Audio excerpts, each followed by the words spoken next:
story. I could be, yeah. Well, what I want to talk about tonight, first of all, I want to start off by asking you a question. Have you guys ever gone up to someone and said, so how's your relationship with God doing? And they look at you and they say, things are going really great. I got a new job and my house finally sold.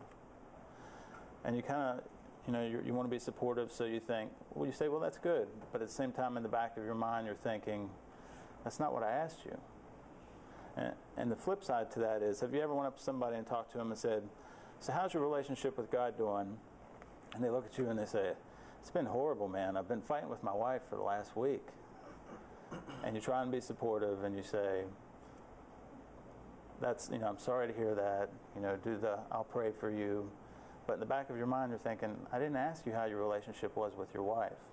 I asked you how your relationship was with God. Have you guys ever had any experiences like that or experienced that yourself?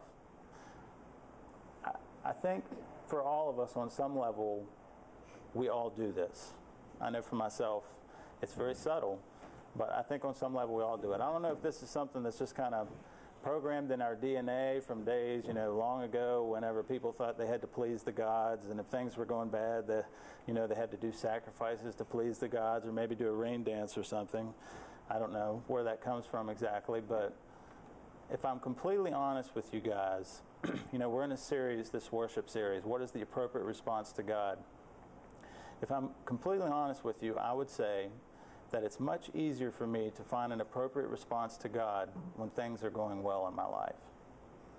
Right? Because in those moments, I really feel like God is moving powerfully in my life. I feel like things are going well.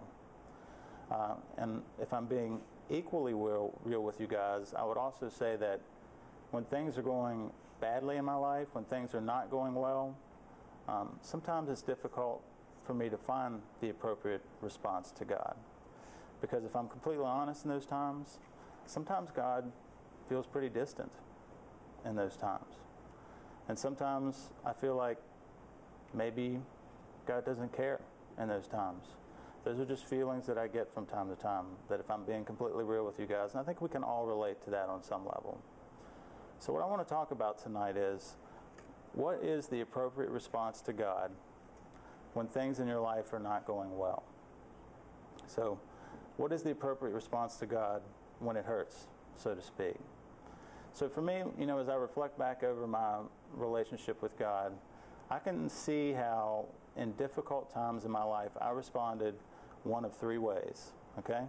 So for tonight, we're just going to call that the big three, right?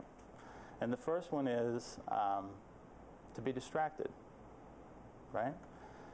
So to any of you guys, do you ever find when things in your life get difficult that you find yourself distracted from God? Can you guys relate with that at all? For me, when this happens, I'm not frustrated with God. I'm not angry with God. I'm not blaming God in any sort of way for my circumstances. I'm just busy. I'm not focusing on God during that time. And when I say I'm busy, I mean that I'm busy with my mind and with my body. So what I mean with that is my mind is a lot of my thoughts are consumed by anxious thoughts, right? Or fearful thoughts, or what if this happens, or what if that happens. So I don't have a lot of time left in my thought world to focus on God, or really to even seek God's will.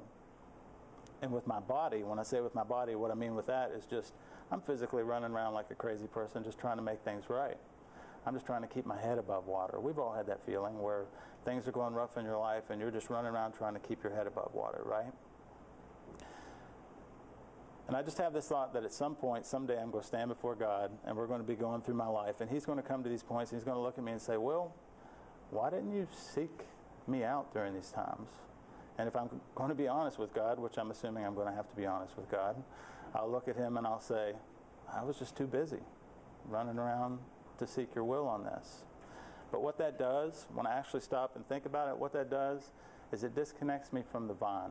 If you talk about the book of John, it disconnects me from the vine. So what that means is I'm disconnected from God.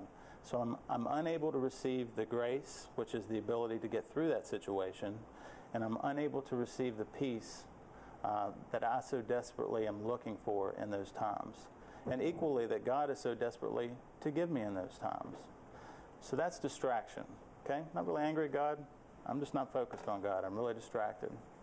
The second one is the way that I would respond to God sometimes whenever things get hectic or out of control in my life is disobedience. So let me ask you guys a question. Does your discontent with your life ever result in you being disobedient towards God? Now, for me, I never really, if I'm honest, I never really come out of the gates and just blame God for my situations. I just don't do that. I don't look at my life and say, God, why are you doing this to me?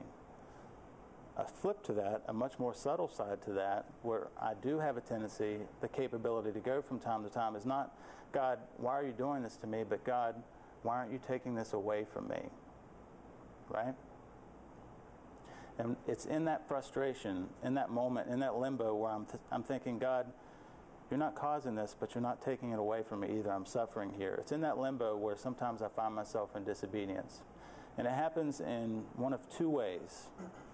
The first way is, once again, since I've postured myself and oriented myself in such a way that I'm not in a position to receive the grace and peace from God, I start to look for that elsewhere. You guys ever done that? You're not receiving the grace or the peace from God, so you start to look to fill that void somewhere else. And this is where disobedience can come in. Think back to the old things that you used to do, maybe before you became a Christ follower. Or just think of the things that could bring you quick pleasure, right? We can all, sex, drugs, rock and roll, whatever it is, we can all think about the things that we can use to fill the void when we have cut ourselves off from the grace and peace of God. So that's the first way that sometimes I get into disobedience. The second way that I get into disobedience is I try to be God.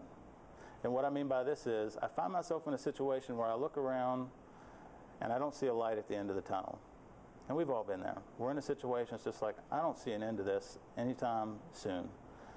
And so, since I don't see an end to that anytime soon, it doesn't seem like God's going to intervene, it doesn't seem like someone around me is going to intervene on some level, I decide to take matters into my own hands. And I start to try and be God.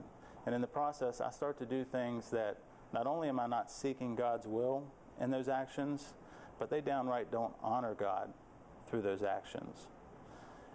Now, when I find myself in this disobedient phase, what always precipitates this, what I can always trace it back to, is somehow, on some level, I start to feel like the problems that I'm experiencing are unique.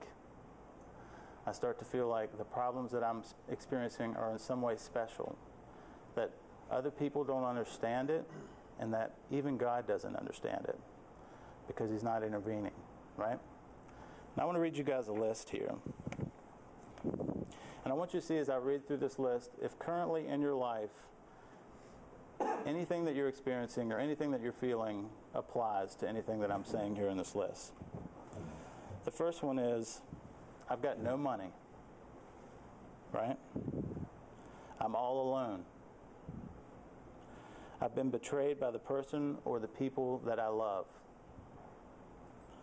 I'm having to watch as bad things happen to the people I love the most. I'm losing or I have no home. I'm losing or I have no job. My belongings are being taken from me. People are saying things about me that are not true and plotting against me. I'm experiencing physical and/or emotional pain. My life is being taken away from me. God is asking me to do something which feels impossible.